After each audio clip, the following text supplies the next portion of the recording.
this looks pretty good. Wow, I'm excited.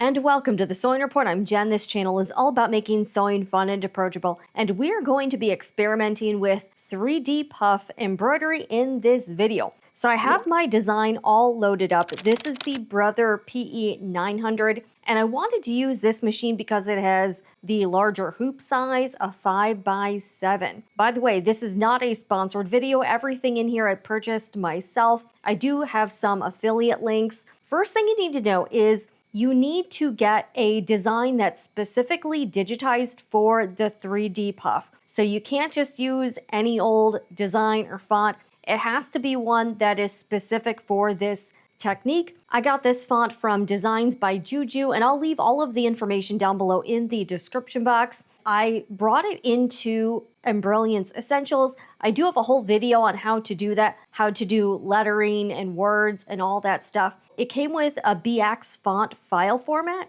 So I brought it into Essentials, and then I typed out what I wanted my thing to say, which is 3D puff. This is kind of just a test stitch out. Did it kind of big, so we'll see how it goes. I think I'm gonna use black rayon thread for this, and I have my material already hooped. I'm using canvas fabric, kind of a medium weight, and I use temporary spray adhesive to put on some tearaway stabilizer on the back. But this is where the magic comes in. So I got this embroidery 3D puffy foam. This is the 3mm variety. So you can get 2mm or 3mm. So we're gonna open this up. I'll cut a piece to size to what I think will fit in this hoop, and then we will get started. But I've already got my design here. And yeah, wait, does this say 40 minutes? Oh my gosh. All right, that's gonna take a while. I did spray the back of it with some temporary adhesive as well to hopefully keep it tacked down. We'll see if this works. Looks like we're ready to go. Let's put the presser foot down and we will start stitching. I don't know how this is gonna go. We'll see.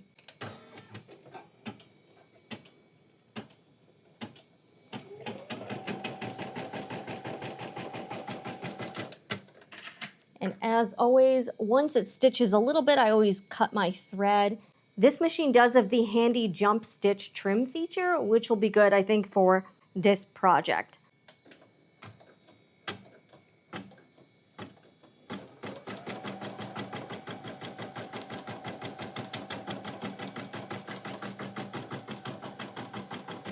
"40 minutes to go, no joke." And yes, I am using a thread stand. I just find I run into fewer issues this way, and I like using it. I don't know. It just seems to work for me.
Here we are 40 minutes later, and it went pretty smooth. It took forever though, 40 minutes. I'm not joking. I do have my machine set on a pretty low speed. A thread came out of the needle at one point, so I had to rethread and then back up my stitches a little bit, but no thread jams or anything like that, no weirdness like that. Probably could have used a smaller piece of foam. You can see there's quite a bit of excess.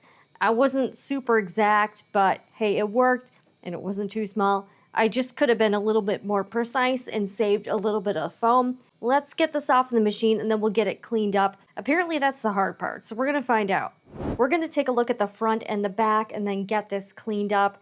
Don't really have any complaints. I think the lettering looks really nice. We'll have to see on the back. All right, this is the real test. Okay, I had my tension at 4.0, and yeah, this is pretty much what I probably could have had a little bit less of the top thread on the underside, but you know, I think it's overall pretty good. Let me get the lint roller out. Definitely have a bunch of bits here and not a whole lot to clean up on the back. So really it's just these guys right here. So the jump stitch trim feature on this machine is really nice. I do like that. And it also made it easier that I didn't have any thread color changes on this. So if I did, that would have been a bit much. So because this is all a one color design, really made it pretty easy. So the tough part apparently is going to be taking the foam off. All right, we're gonna give that a go. I'm gonna keep the fabric hooped and then see how easily this tears off. And I did put some temporary adhesive on the back just to keep it, I don't know, just to keep it in place. All right, this pops off, it's not too bad. And I do have a couple pairs of tweezers just in case I need them. See if this helps me get some of the little bits out. And I might try to reuse some of this foam. The pieces are fairly large. Okay, it's definitely perforated. This comes out fairly easily. Okay, maybe this isn't so bad. We'll have to see. We will have to see. See if I can get this kind of clean off. Okay, actually this is coming off pretty. All right, let's see if I can get this off in one piece. That would be pretty cool. I don't know if okay, or maybe not. Spoke too soon. All right, but this looks pretty good. Wow. I'm excited. I know I've been meaning to do this forever and I just didn't get around to like buying the foam and stuff, but now we have it. All right, so this came off pretty clean and here's the back with the temporary spray adhesive. And again, I'll link everything I'm using down below in the description box. So yeah, I might be able to use this for like something else, maybe like practice or something. Actually, this, I really don't have too many issues. Like this looks pretty clean. I've seen people say they needed to get the heat tool out or a hairdryer or something to get some of the extra bits, but like you can see there's some like little bits and stuff, but overall I think this came out pretty good. I just need to get like the lint roller or something. Okay, this helps quite a bit. Okay, so we got the lint roller. But overall, I think this looks, honestly, for my first time trying this out, I think this looks pretty good. What do you think? Really cool raised effect. And the foam is, of course, inside the stitching. And again, this is called Embroidery 3D Puffy Foam by New Brothread. It's 3 millimeters. It's 9 by 12 inches. And then it says it's machine washable, large size to be used with caps, garments, non-toxic, water resistant. It says avoid over drying, washable foam, but the less you wash, the greater the lifespan. Do not dry clean or iron on garments that have foam designs. So good to know, don't use the iron on this. And the reason it comes with these colors is that you're supposed to match up the foam color with as close to the thread color as you can. And you can see it worked out pretty well on the black. So black on black, you really can't see the foam. This is really cool. I would love to try this out on like a sweatshirt or maybe some other projects. So I didn't get a lot of puckering, so that's good. Lint roller on the back. Yeah, this looks pretty stinking good. What do you think of the tension? Should it have been tighter or looser? I don't know. I had it at the default and it seemed to work out okay. I think there could have been a little bit more of the bobbin thread showing, but it is what it is. And I mean, the top looks really good. So this is 3D Puff embroidery foam. Really excited to try it out. Yeah, I'm really impressed with this. It's so cool. It was pretty easy to use.